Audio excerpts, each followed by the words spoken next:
Hello everyone, आप Jamia world देख रहे हैं और जामिया वर्ल्ड इस वक्त मौजूद है बिहार के चंपारण बलरामपुर गांव के मस्जिद के पास। जैसे कि जुमा हुआ है और उसी जुमा में जिस तरह से नोटिस लगाया गया है, ख़ास तौर पर जिस तरह से इनरवा बाज़ार मनाटार ब्लॉक के इनरवा बाज़ार में जो ईदगाह को एक तरह से तबाह व बर्बाद कर दिया गया और उसे मिटाने की कोशिश हो रही है, तोड़ दिया गया है। और जिस तरह से भाकपा माले का एक तरह से गांव-गांव में जो एक तरह से सभा हो रही है और 10 फरवरी को बेतिया में कलेक्टेरिएट का घेराव होने वाला है। तो आइए हम नोटिस दिखाता हूं कि अलग अलग गांव में जिस तरह से खासतौर पर मुस्लिम आबादी गांव जहां है वहां पर जुमा के दिन एक तरह से नोटिस लगाया गया है, एक ऐलान किया गया है कि किस तरह से नीतीश सरकार अल्पसंख्यक पर जुल्म करती है, उसकी पुलिस जुल्म कर रही है। तो ओवर हम नोटिस आपको एक तरह से ऐलान दिखाएंगे किस तरह से अलग अलग मुस्लिम बस्तियों में एक तरह से एक जन सभा करके और एक तरह से जन आह्वान करके एक बड़ा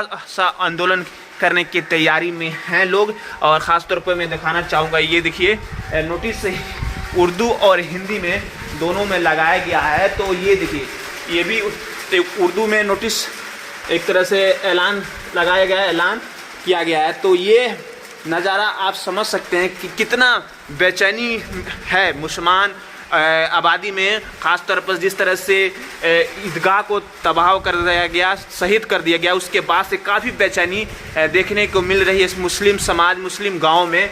तो यहाँ पर हजरात ग्रामीण बहुत ही अफसोस के साथ में सूचना दी जाती है कि इनरवा बाज़ार में ईदगाह है, उसको मिटाने की नापाक कोशिश ज़िला इंतजामिया की तरफ से की जा रही है। लिहाजा इसकी तहफ़्फ़ुज़ व बका हम तमाम मुसलमानों की दीनी और मिली जिम्मेदारी है।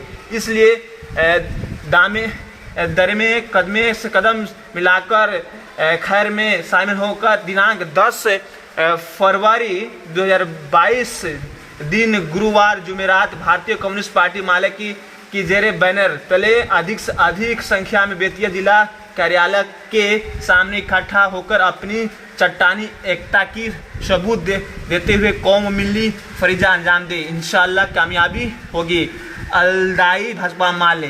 तो इस तरह से ये नोटिस लगाया गया है और काफ़ी एक तरह से बेचैनी का आलम है मुस्लिम समाज में कि किस तरह से जो इनारवा बाज़ार में जो मुस्लिम समाज का जो ईदगाह था उसको तोड़ दिया गया, उसके बाद से काफ़ी एक तरह से बेचैनी फैला हुआ समाज में। तो ये है नज़ारा। लगातार इस पूरा जो कैंपेन लोग कर रहे हैं, लगातार जो सभाएं हो रही है, प्रोटेस्ट हो रही है, मैं लगातार दिखाने की कोशिश कर रहा हूँ। और ख़ास तौर पर जिस तरह से 10 फरवरी को यानी बेतिया में जो बड़ा एक तरह से इंसाफ मार्च होने वाला है, उसको मैं आपको बजाबते लाइव दिखाने की कोशिश कर रहूँगा। ऐसा माना जाता है कि बिहार में हो, खासकर डबल इंजन की सरकार नीतीश सरकार में माना जाता है कि मुसलमान समाज पर जुल्म जाती नहीं होता है। लेकिन ये चीज़ें अब सामने आ रही है कि पुलिस का जो रवैया है वो काफ़ी एक तरह से कम्युनल सांप्रदायिक माहौल बना रही पुलिस। और जिस तरह से 20 लोगों पर नामजद FIR कर दिया गया है,